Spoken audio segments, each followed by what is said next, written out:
Today It's is lovely. all about our very special Blues and Roots, and we've got two superstars with us. Welcome John Butler, Keith Urban. Hey Yay. guys. Pretty awesome getting you guys G'day, on the John. same How are couch. you? I'm great, mate. How you doing? I'm bloody well, thanks. Fantastic. There's a lot of love going around this area. How often do you guys catch up now? I think the last time It's 08 now. Right? it's yeah, I mean Not regularly. No. yeah, I think No. the last time we caught up was the Arias. It was the Aries, exactly. That's it. And speaking Actually, of he those, toured in Nashville, but we weren't there. That's right. Yeah. You're in the same time He in deliberately, Nashville. Yeah, he he played deliberately booked something. So you're in town when? Yeah. Excellent. Cool. Oh no, I'm gonna be in Milwaukee Yeah, that day. that's right. actually. We left that night, back the next day. It was bizarre, actually. Yeah. Does that kind of thing happen often though? That like say you're touring somewhere in a far off land, arrive in your van and your mate's there as well, like, and you had no idea? Not often, unless you're at a festival. Festivals, that's when you catch up with friends. It'd be nice if you just walked up to a city and your mates were there. That'd be very untour-like. So you did say the last time that you guys were together was for the Arias, but how did that kind of relationship come to be? Do people hook each other up, or It was Did a you give each hooking. other- It was a hooking ups. It was a conspiracy of angels. angels? That's right. That sounds very interesting. Yeah. Yes. Doc Magical? Neeson actually put us together. Oh really? They kind of. Yeah, there's a couple of professors that kind of thought these two elements would work good together. And What did you call the I was like, oh compound yeah, together? that could be all right. That could be cool. He seems like a nice guy. And then Keith came to the rehearsal with his like analog old cassette tape, and we all just went, this guy's pretty cool. And he just has cassette. He just brought cassette to the rehearsal. That's pretty cool. It's hard to find them now. Yeah. Cassettes. It is. They are going under. So what exactly was on the cassette that you brought in? Was it? Well, I wanted to come and record the rehearsal so I could remember the arrangement. Because, with Right. TV, they always, chop everything down and you've got to try and John's the same. I mean, it's very hard to be beholden to a particular arrangement. Because every night, you see the really long, it's just very improv, But TV likes to have a set length. And I love the fact that no matter how much we rehearsed that set length, when it really came to the gig, John just played and played. It was I just fantastic. played That and played. ending went on and on. I like It was that. awesome. I liked it. It was just me. It was awesome, man. Yeah, it was very untamed. That's for sure. There was nothing kind of,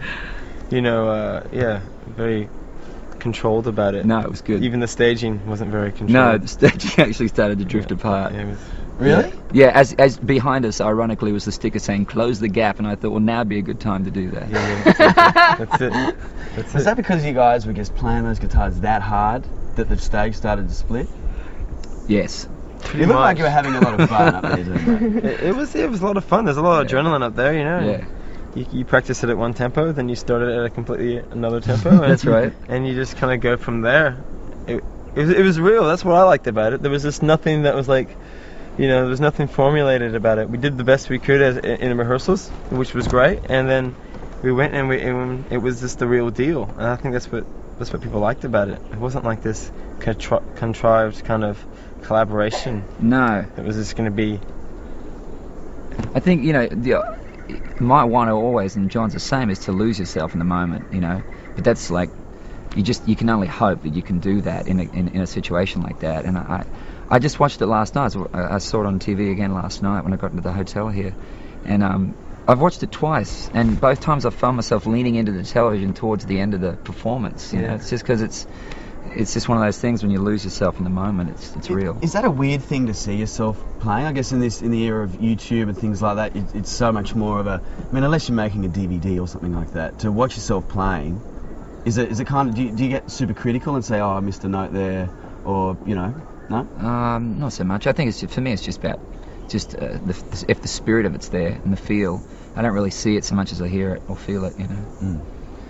So what about Blues and Roots? Because this is your first, Keith, and you've played, that's right, isn't it? Yes. Yeah. And you've played one or two before, John, so is it a different vibe to you? Do you sort of think, because there's going to be a lot of people who have never heard you sort of play before, because, it's not necessarily a country audience. No, right. Is that like, how do you approach it when it's like that? I'll let you know. Because truly, I don't know. I mean, we're not going to write our set list until, probably just a few minutes before we walk on stage, and even that will be just probably a list of songs to work from as opposed to following a set order, because, things like this, you just got to go with the flow. Would you consider yourself a country artist? Depends who's asking. Yes. Okay. I mean, it just seems like there's so many. You seem to be influenced by so many different things, and so many artists are influenced by so many different genres of music nowadays. To call any one artist, I don't know. Maybe I need to actually investigate your. At the core of what I do, I consider myself country because it's my history. It's just country, and where I it's at the base of what I do. Okay. You know, I think even because if I try and sing a rock song, I don't quite sound like. You know, there's always a country element in what I do. I think. You're right. But anyway, I think heard a bit of rock that night at the Arias, man. There was a little bit of 80s going on, like a bit of hairband. not hair, all the good parts about the 80s. I was like, damn, this. And then I try to get a few of them back into the in the song after you left. I gotta say you got some Mick Jagger backups as well. Where? In Funky Tonight. Really? Yeah. What's your name? Oh, and then Michael started doing them as well. Do you have to get clearance for that sort of stuff? No, just roll with it. Rip off away. It's a killer song though. You know, I just got in Grand National probably a month before I found out that this might happen, and they just called and said, "Oh, you know, would you be interested in playing with John Butler and Trio?" And I said, "Yeah." And I said, "Geez, I hope we get to do Funky Tonight," because it was the song that really hooked me on that record straight out of the box. Disco bluegrass. Disco bluegrass. Yeah. I like that. Yeah. It's a whole total new genre. Yeah, disco. Well, that's how I kind of see my songs. I kind of go disco ska, bit of bluegrass. Right. Mash up. I like it. Mush it up. I like it. Yeah. There we have it.